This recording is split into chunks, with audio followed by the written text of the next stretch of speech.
All right. Gonna get one of these walking road rants in. Stretch the legs.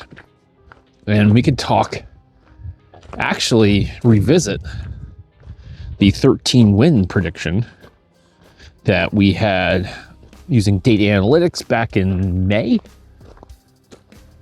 Yeah, that we did that. That was done a day or two. That might have been the day of doing the schedule release, which I think was like mid-May. So that's what, 5-6 months. So it's been a while since we've talked about it. And sorry for the wind. But what's interesting is, I had 13 wins from that. And, a lot of people saying, oh, it's impossible to, 13 wins, that's crazy. They were just a 4-win team. And if you listen, that just shows you a lot of people start commenting and they just don't even listen to what's going on. It's just hate watching. And then maybe it's a little the information might be a little too dense, but if you just at some certain points in that video, I remember saying hey, if you just take Mayo's team, him included, you take everything, basically take 2024 and you plop them onto that schedule, this year's schedule, they should win 6 or 7 games. And that's why I always laugh when all these people that were, you hear radio hosts or whatever you want, hosts, they're like a 7-8 win team. Well, you might think that some of the improvements and they're a better team. So they're better. So let's go with what they did last year and then just tack on a random, gut feeling bias on top of that. They're twice as good as they were last year, right? Much better team, much better coaching staff. So they're twice as good. So therefore 8 wins. And you're not factoring in the other, basically, it might be simplistic, but the other half of the equation is who they're playing, right? So a lot of people miss that. So if you even just take just the idea of being one of the bottom 3 teams, right? So if you take a team where their strength of schedule the last few years, which actually was pretty strong, not last year, but Bills' year was actually a strong year, their strength of schedule. You take those averages and then all of a sudden they become their strength of schedule goes to one of the bottom of the league. They usually get a 2 or 3 win bump. And that's why you kind of get some of these teams that, some years they're a 10-7 and then there's a 4-win team. And, or they're just in a weak division and sometimes their division's playing a tough division. So sometimes they're kind of like these middling teams that are always kind of in contention, but never really a threat, but yet not really terrible, right? So that's kind of the things that I think people overlook when they're making their ideas. And I know it's just talk show guys who just go in, take the newspaper, look on social media, have some research guys throw some, things at them. Maybe they watch the game or a few and they come up with some stuff and that's what they got. But in reality, the deep granular work of data analytics actually is pretty damn accurate predicting these things, because guess what? The money of this world is not done by kind of just reading a newspaper or watching a TV show, and then that's how these people that are millionaires and billionaires make money. They follow spreadsheets and data, because that's just not using emotions and bias to make serious decisions, right? And we know football is more and more of that, because guess what? The people running these businesses didn't inherit it most of the time. It's real legitimate businessmen that have made billions of dollars that can afford to make these massive investments in owning these teams. And they didn't do it by just using a crystal ball or looking into a mirror, right? It's real. They have to look at data, and that's how they steer the ship. And if they make a multi-billion-dollar investment into a football team, yeah, they're going to be following data for that stuff. It's smart. And since, sports is, unfortunately, you're watching it, but reality, it's all quantifiable. There's time, there's distance, right? There's reps of something, strikes, right? Baskets, tendencies, all that stuff can be put into a number form and can be put into any algorithm. And there you go. Statistics, Bayesian models, linear regressions, all that fun stuff. Well, I don't want to say fun stuff, but you can get a lot of like deterministic projections, do Markov chain simulations, bootstrapping, agent-based simulations. Yeah, all that stuff. You can come up with a really good, accurate way of determining who's going to win. Guess what? For all you people who go and bet against, Vegas and wondering why you're constantly winning or losing, there you go. Those guys didn't, again, just like lick their finger and put it up the air. No, they're using data, tendencies. Now, let's just revisit what it was. And, I did that 13-win projection using data analytics. That was kind of a conservative, because I'll point this out. I've made this note a few times, which is there was, a good chunk. The skew was actually towards 15, 16, wins. There's a lot of them that said 16 and a half. Yeah, 16 and a half, which obviously doesn't make too much sense, but and if you think about it, thus far, the two games they lost, you watch it and you're like, well, one interception or fumble or whatever, and the Patriots,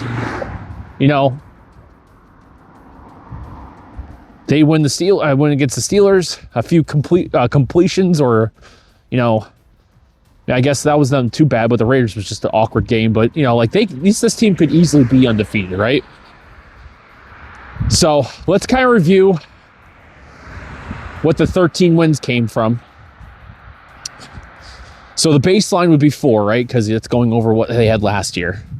But if you take the second year bump from Drake Maye, that's over 2 wins, right? And what that means is, hey, second year quarterback usually gives you a 2-win bump by their play, right? It's not the team, it's their play.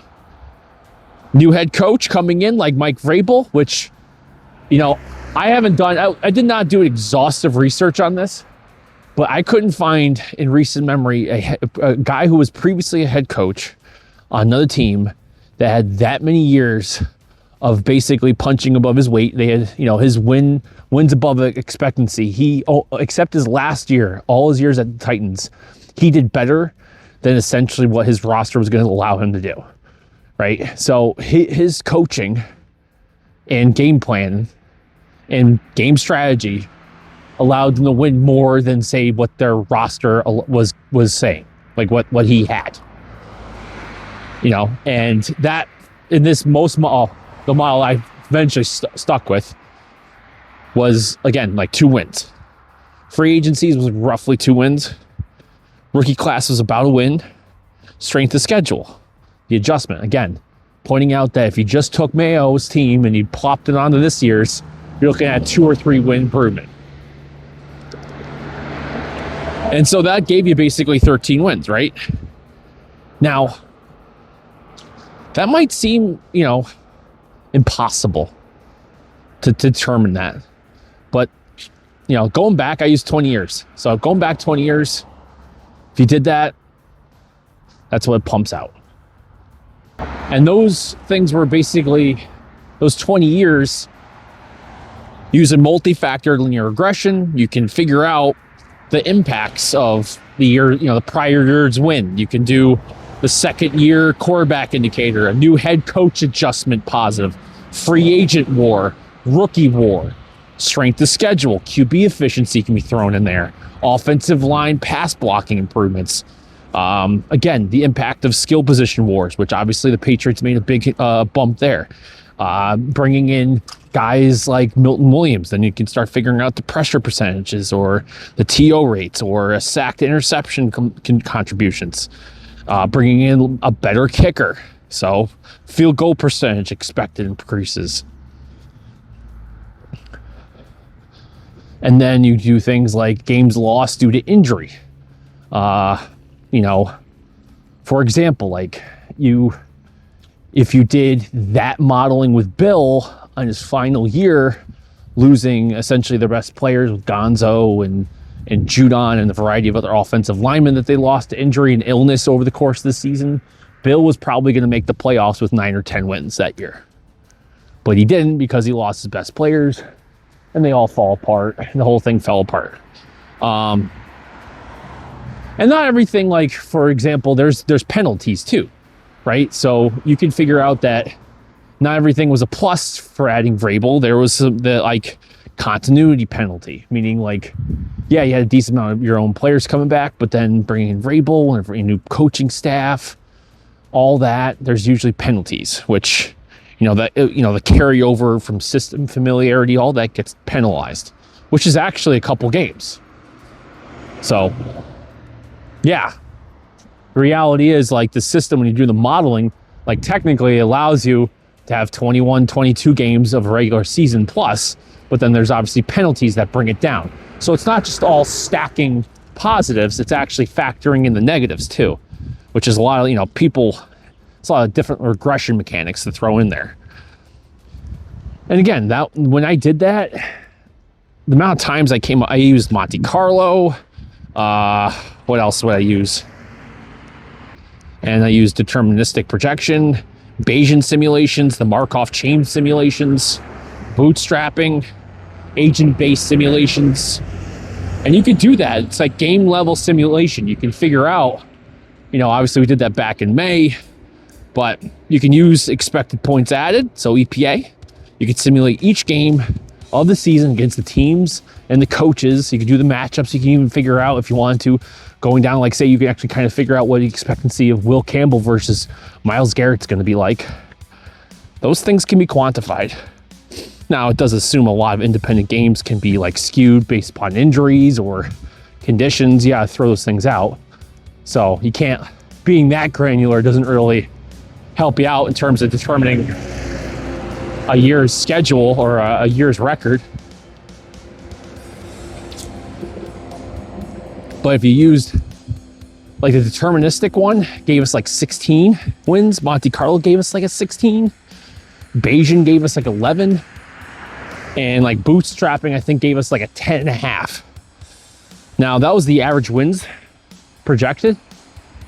Now, what's interesting is when you have those numbers, not only can you start projecting the wins, but the likelihood of making the playoffs. Now, Monte Carlo had the Patriots essentially, what was that, like 80? Oh, geez, that was like 81% chance of making the playoffs. And then Bayesian was like 84. Bootstrapping only gave us a 60% probability, but notice how, like, most things were pointing to this being a successful season. Things would have to go wrong for them not to have a double-digit win and make it to the playoffs. And again, it's all the positives that brought in, right? All the positive things that they did, on top of being given a weak schedule, right? Probability of a football team winning certain games and what their schedule and even the scores, that's not even that hard for using. Like, that's not a hard flex on data analytics. It's really not. Like, Monte Carlo simulations, like, that can figure out, like, to crazy accuracy, like, economic fallout of hypothetical wars. The reasons why certain things happen in this world at certain times. It's like, well, that came out of nowhere.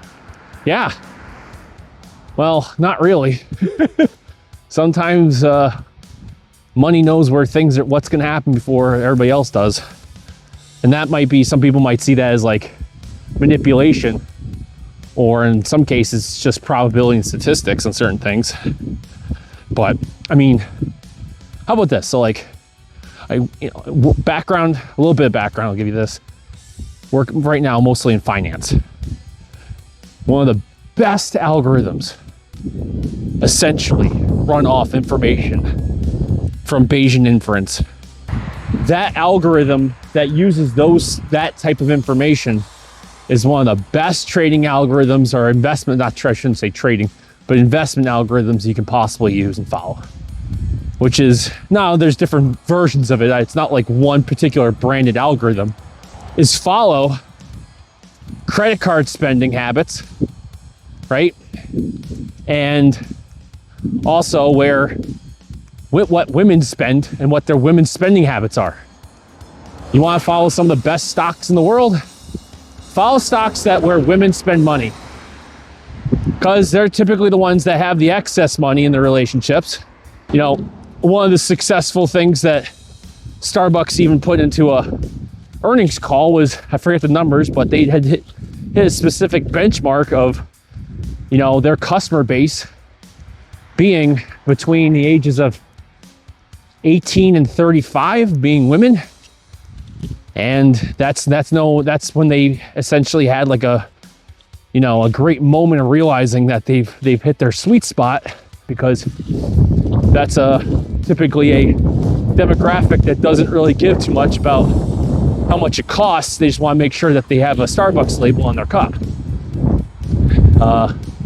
Most of your coffee, I should just say beverage and food items at Starbucks is not necessarily geared towards, you know, the male bricklayer.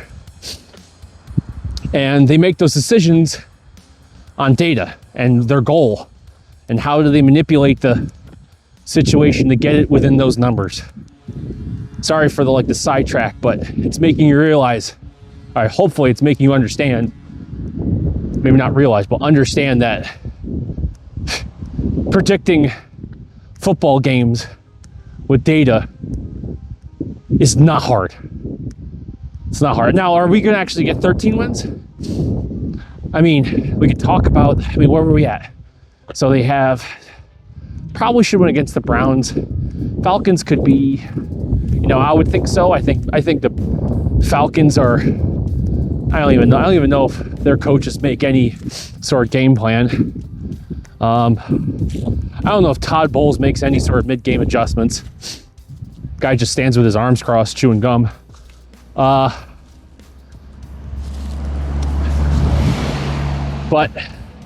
I mean, those are games you could possibly win, if not should win. I mean, even Tampa Bay, like Baker Mayfield's playing amazing. I mean, it's not exactly throwing dimes, but he's gritting out wins for them.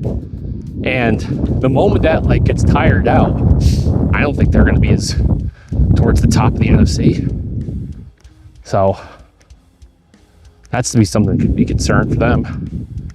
So I think the Patriots, if they stay hot and, Vrabel keeps everything in line, I think they got that game too. They could possibly win out the whole entire year at this point. I mean, their toughest games are essentially on what?